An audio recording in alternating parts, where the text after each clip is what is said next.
Message দিব খুজিছিলোঁ যে মই ছ'চিয়েল মিডিয়াত দেখি আছোঁ যে বহুত মানুহ নিগেটিভ মেণ্টেলিটি লৈ মানুহে জীয়াই থাকে বা নিগেটিভ কথাটো বেছি চিন্তা কৰে। কিয় চিন্তা কৰে? মানুহৰ প্ৰত্যেক মানুহৰে জীৱনত সুখ দুখ চব আছে, কষ্ট কাৰ নাই।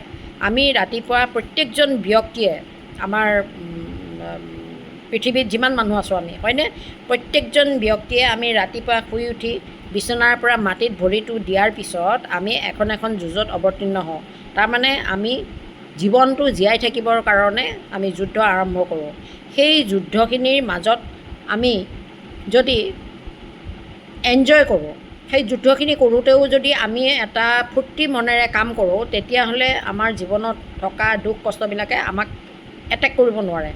দুখবিলাকে আমাক এটেক কৰিব নোৱাৰে, আমাক দুৰ্বল কৰিব নোৱাৰে। মই সেইটোৱে ভাবোঁ যে আমি যিমানেই দুখ কষ্ট নহওক কিয়, আমি ইমানেই যদি আমি হাঁহি ফূৰ্তিৰে থাকোঁ, আমি আনন্দৰে আমি চব কাম কৰি আমি ফেচ কৰোঁ, প্ৰত্যেকটো বস্তু দুখ কষ্টবিলাক যদি আমি ফেচ কৰোঁ, হাঁহি হাঁহি যদি আমি ফেচ কৰোঁ, তেতিয়াহ'লে সেই দুখেও ভাবিব যে মই বেলেগ ৰাস্তাত আহিছোঁ, বেলেগ ঠাইত আহিছোঁ, মই ভুল ঠাইত আহিছোঁ, হয়নে?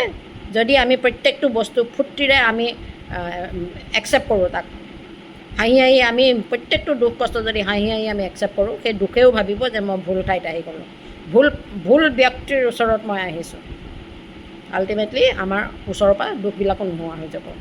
গতিকে সেইসকল ব্যক্তিলৈ মই এটাই অনুৰোধ, কেতিয়াও জীৱনটোক কষ্টকৰ বুলি ভাবি লৈ পেলাই কাম নকৰিব। আমাতকৈ বহুতো দুখ কষ্টত মানুহ জীয়াই আছে, যাৰ হাত নাই, যাৰ ভৰি নাই, যাৰ চকুৰে দেখা নাপায়, যোনে মুখেৰে কথা ক'ব নোৱাৰে, কাণেৰে নুশুনে, সেই মানুহবিলাক কেনেকৈ জীয়াই আছে।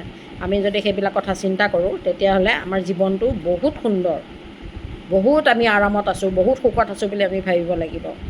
বহুত তেনেকুৱা আমি চকুৰ আগত দেখি আছোঁ তেনেকুৱা মানুহ।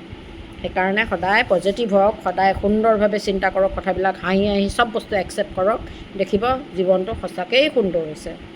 আজিৰ কাৰণে এইখিনিকে ক'লোঁ, কাৰণ লাইভত ক'ম বুলি ভাবিছিলোঁ, নাপালোঁ।